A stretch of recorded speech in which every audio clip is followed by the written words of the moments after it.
తెలుగుదేశం ప్రభుత్వం వచ్చి 100 రోజులు కంప్లీట్ అయింది.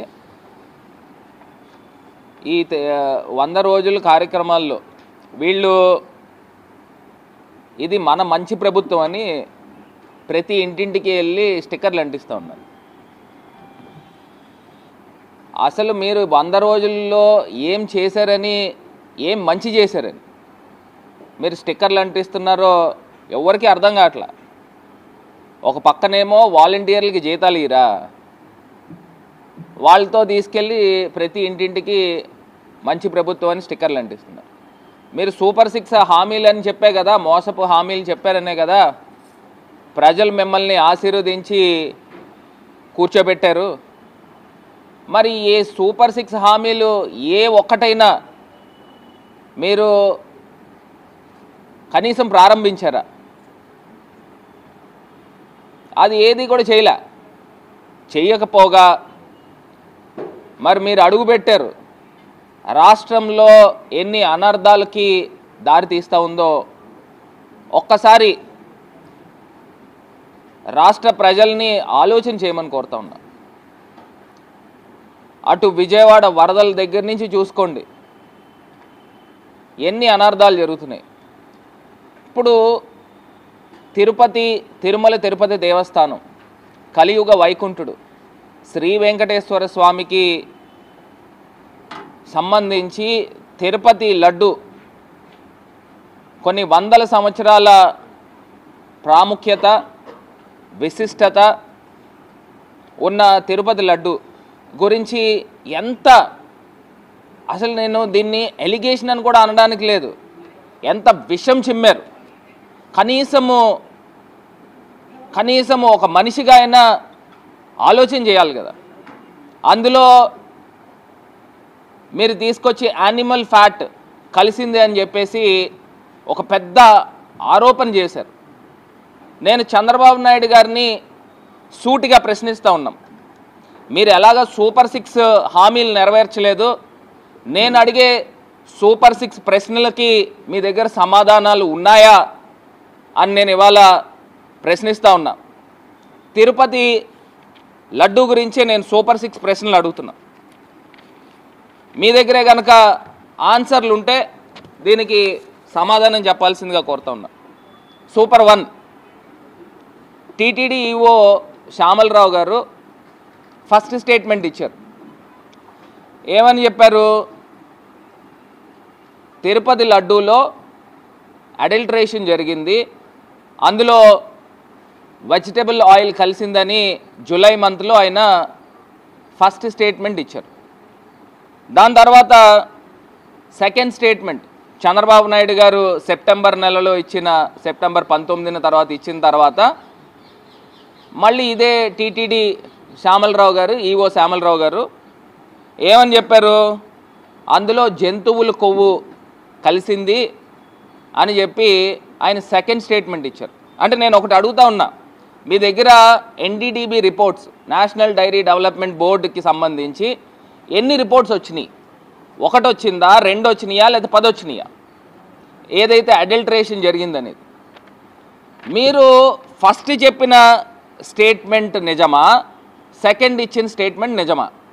అసలు మీరు టీటీడీ ఈఓ కింద ఉన్నప్పుడు ఎందుకు అబద్ధాలు ఆడాల్సి వచ్చింది? ఇంత మీరు చెప్పిందే వాస్తవం అనుకోండి, అందులో నిజంగానే జంతువుల కొవ్వు కలిసింది అనుకోండి, మీకు వచ్చిన ఫస్ట్ రిపోర్ట్లో అది ఉంది అనుకోండి, మీరు ఇమీడియట్గా బయట పెట్టాలి కదా. ఎందుకు పెట్టలేదు, ఎందుకు అబద్ధం ఆడారు అని చెప్పేసి ఇవాళ నేను సూటిగా సూపర్ 1 క్వశ్చన్ మిమ్మల్ని అడుగుతా ఉన్నా. అదే రకంగా సూపర్ 2 ప్రశ్న ఇదే చంద్రబాబు నాయుడు గారికి. ఇప్పుడు టీటీడీ ఏదైతే ఎన్డీడీబీ వాళ్ళు ఇచ్చిన రిపోర్ట్ అసలు టీటీడీ పబ్లిక్ డొమైన్లో పెట్టారా? పబ్లిక్ డొమైన్లో పెట్టకోకుండా డైరెక్ట్గా తెలుగుదేశం పార్టీ ఆఫీస్కి ఎట్లా చేరింది? ఇది నా సూటి ప్రశ్న. ఇదే టీటీడీ ఇంకా వెబ్సైట్లో పెట్టారో లేదో నాకు తెలియదు, రాష్ట్ర ప్రజలకు తెలియదు. డైరెక్ట్గా టీడీపీ ఆఫీస్లోకి ఎలా చేరింది అని అడుగుతా ఉన్నా. అది నా రెండో ప్రశ్న. ఇదే లోకేష్ గారిని, చంద్రబాబు నాయుడు గారి కొడుకుని నేషనల్ మీడియా క్వశ్చన్ అడిగారు. ఏమని అడిగారు? when you got the reports in the month of July, why did you not showcased or exhibited immediately? Why you have taken 2 months of time అని క్వశ్చన్ అడిగారు. అడిగితే ఈయన లోకేష్ గారు ఇచ్చిన సమాధానం ఏంటంటే, it takes time. TTD is an independent body, autonomous body. The role of Mr. Chief Minister is just to appoint EO అని అన్నారు. మరి అన్నప్పుడు ఇండిపెండెంట్ బాడీ అని చెప్పినప్పుడు టీటీడీ కదా, తిరుమల తిరుపతి దేవస్థానం కదా, అది పబ్లిక్ డొమైన్లో పెట్టాలి. తెలుగుదేశం పార్టీ ఆఫీస్కి ఎట్లా చేరింది? ఇది నా సూపర్ 2 సెకండ్ క్వశ్చన్. సరే, సూపర్ 3 మూడో క్వశ్చన్. ఇప్పుడు జూలై 12 కదండి, 12 లేకపోతే 16 మీకు రిపోర్ట్స్ వచ్చినాయి ఎన్డీడీబీ నుంచి. వచ్చిన రిపోర్ట్స్ సెప్టెంబర్ 19 దాకా ఎందుకు బయట పెట్టలేదు? నేను అడిగే క్వశ్చన్, 2 నెలలు కాల వ్యవధి తీసుకున్నారు, ఎందుకు బయట పెట్టలేదు? అంటే ఒకటే నేను సూటిగా అడుగుతున్నా, ఇంత పెద్ద ఆరోపణ చేశారు కదా, ఇదేమీ సామాన్యమైన విషయం కాదు. మీరు ఇంత పెద్ద ఆరోపణ చేసినప్పుడు ఇప్పుడు దాకా ఏం యాక్షన్ తీసుకున్నారు? ఈ 2 నెలల కాల వ్యవధిలో కేసులు ఎందుకు బుక్ చేయలేదు? అరెస్టులు ఎందుకు జరగలేదు? నేను ఒకటే అడుగుతున్నా, ఇంత పెద్ద రాద్ధాంతం జరుగుతూ ఉంటే ఇప్పుడు దాకా మీరు దీనిపైన ఏం యాక్షన్ తీసుకున్నారు? ఎందుకు చేయలేదు? ఎందుకు అని ఒక హిందువుగా నేను అడుగుతా ఉన్నా. ఈ 2 నెలలు మా చేతిలో ఒక బకెట్ బురద ఉంది, మేము జల్లీసాం, మీరు కడుక్కోండనా?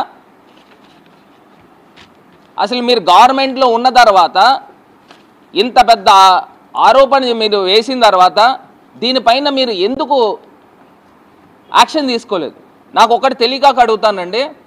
ఇప్పుడు నేషనల్ డైరీ డెవలప్మెంట్ బోర్డు అని ఉంది, దానికి మీరు రిపోర్ట్ ఇచ్చారు, రిపోర్ట్ తెప్పించారు. ఆ రిపోర్ట్ తెప్పించిన తర్వాత second opinion national food laboratories అని దేశంలో అత్యున్నతమైన గజియాబాద్లో ఉంది ఆ సంస్థ. మీరు సెకండ్ ఒపీనియన్ ఎందుకు తీసుకోలే? ఒకటే ప్రశ్నిస్తున్నా. ఇంత పెద్ద హిందువులు మనోభావాలు దెబ్బతినేలాగా మీరు ఇంత పెద్ద అభాండము ఆరోపణ చేసినప్పుడు second opinion national food laboratories Ghaziabad దగ్గర నుంచి మీరు సెకండ్ ఒపీనియన్ తీసుకోవాలి కదా. మనకి ఏదైనా పెద్ద వ్యాధి వచ్చిందనుకోండి, 2వ డాక్టర్ దగ్గరికి కూడా వెళ్తాం కదా, స్పెషలిస్టుల దగ్గరికి వెళ్తాం కదా. మరి ఎందుకు ఇంత పెద్ద విషయం జరుగుతున్నప్పుడు సెకండ్ ఒపీనియన్ ఎందుకు తీసుకోవాలి? అది నాది super 3 third question. Super 4 question ఏంటంటే, చంద్రబాబు నాయుడు గారు 4 ట్యాంకర్లు నెయ్యి, కల్తీ జరిగిన నెయ్యి, యానిమల్ ఫ్యాట్తో ఉన్న నెయ్యి వాడారు అని చెప్పేసి చంద్రబాబు నాయుడు గారు చెప్తున్నారు. తిరుమల తిరుపతి దేవస్థానం ఈవో గారు ఏం చెప్తున్నారంటే, ఆ 4 ట్యాంకర్లు రిజెక్ట్ చేసేసాము, అది వాడలేదు, అది అసలు తిరుమల కొండపైకే రాలేదు అని చెప్పేసి ఆయన చెప్తా ఉన్నారు. ఇందులో ఎవరు అబద్ధం ఆడుతూ ఉన్నారు? చంద్రబాబు నాయుడు గారు అబద్ధం ఆడారా? టీటీడీ ఈవో గారు అబద్ధం ఆడారా? అసలు ఎందుకు అబద్ధాలు ఆడాల్సి వస్తుంది? ఇప్పుడు ఇద్దరు ఒక మాట మీద మాట్లాడాలి కదా. ఒకవేళ వాడారా లేకపోతే వాడలేదా? ఎందుకు ఈ కాంట్రడిక్షన్? ఎవరిని మీరు తప్పుదావ పట్టిస్తూ ఉన్నారు? Is this not politically driven? Is this not politically foul play? ఇంత దారుణమా? ఒక రాజకీయాల గురించి సాక్షాత్తు తిరుమల తిరుపతి దేవస్థానం కలియుగ వైకుంఠుణ్ణి మీరు ప్రపంచవ్యాప్తంగా ఉన్న హిందువుల మనోభావాల్ని ఏ రకంగా దెబ్బతీయడానికి మీకు రైట్ ఉందని అడుగుతా ఉన్నా. నేను ఒకటే క్వశ్చన్ చేస్తున్నా. చంద్రబాబు నాయుడు గారు అన్నవాళ్ళు 6 కోట్ల ఆంధ్రులకు మాత్రమే ఈయన రిప్రజెంటేటివ్. నేను అడుగుతా ఉన్నా, ప్రపంచవ్యాప్తంగా హిందువులు 150 కోట్ల మంది ఉన్నారు. అసలు మీరు 6 కోట్ల మందికి రిప్రజెంటేటివ్ ఇంత దారుణమైన పనులు చేస్తే ఎవరు ఒప్పుకోరండి. 150 కోట్ల మంది హిందువులకి మీరు ఏ రకంగా సమాధానం చెప్తారు? దీన్ని ప్రూవ్ చేయగలరా? అదే కాకుండా 4.5 కోట్ల మంది సింధీస్ ఉన్నారు, 4 కోట్ల పైనే సిక్కులు ఉన్నారు, 70-80 లక్షల పైనే జైన్స్ ఉన్నారు. వీళ్ళందరూ కూడా సనాతన ధర్మాన్ని గౌరవిస్తారు, పాటిస్తారు. మరి ఇన్ని కోట్ల మంది ప్రజలకి మీరు ఏం సమాధానం చెప్తారు? ఒక సెకండ్ ఒపీనియనా తీసుకోలే. మీరు తీసుకొచ్చి జూలై 19వ తారీఖున రిపోర్ట్లు వస్తే, 12వ తారీఖున రిపోర్ట్లు వస్తే, మీరు సెప్టెంబర్ 19వ తారీఖున ఇది బయట పెడతారు. ఈఓ గారు ఏం చెప్తారంటే వెజిటేబుల్ ఆయిల్ కలిసిందని అప్పుడు చెప్తారు. అదే ఏదైతే ఏఆర్ డైరీస్ అన్న వాళ్ళు 8 ట్యాంకర్లు సుమారుగా పంపించారు, 4 ట్యాంకర్లు కన్జ్యూమ్ చేశారు, అదంతా రిపోర్ట్స్ కరెక్ట్గానే ఉంది. 4 ట్యాంకర్లు రిజెక్ట్ అయినాయి, దాంట్లో అడల్ట్రేషన్ జరిగింది. సో అవి రిజెక్ట్ చేసి పంపించేసామని చెప్పినప్పుడు what is the point of adulteration usage of ghee in laddoos అని అడుగుతున్నా. దీనికి సమాధానం చెప్పాలా? మీరు 150 కోట్ల మంది హిందువుల యొక్క మనోభావాలని మీరు ఆడుకుంటా ఉన్నారు. ఇది సూపర్ 4 క్వశ్చన్. సూపర్ 5, ఒకవేళ నిజంగానే చంద్రబాబు నాయుడు గారు చెప్పింది నిజం అనుకుందాం కాసేపు. అడల్ట్రేషన్ జరిగిందండి. అడల్ట్రేషన్ జరిగితే చంద్రబాబు నాయుడు గారు చెప్పింది నిజం అనుకుంటే, ఎందుకంటే అక్కడ 3 లేయర్స్ ఆఫ్ చెకింగ్ ఉంది. ఆ 3 లేయర్స్ ఆఫ్ చెకింగ్ డిఫరెంట్ సైంటిస్టులతో ఉంది.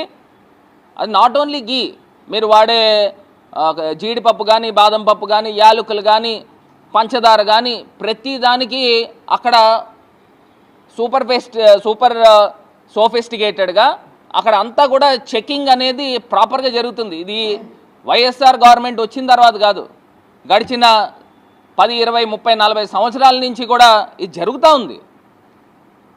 ఇప్పుడు చంద్రబాబు నాయుడు గారు చెప్పింది కాసేపు నిజం అనుకుందామండి. నిజం అనుకుంటే నిజంగా మనం ఎవరు ఉన్మాదులు కాదు కదండి. నిజంగా లక్షల కోట్ల మంది ప్రజలకు సంబంధించిన మనోభావాలతో ఎవరైనా ఇంత ధైర్యానికి యానిమల్ ఫ్యాట్ వాడడానికి సాహసిస్తారా అని అడుగుతా ఉన్నా.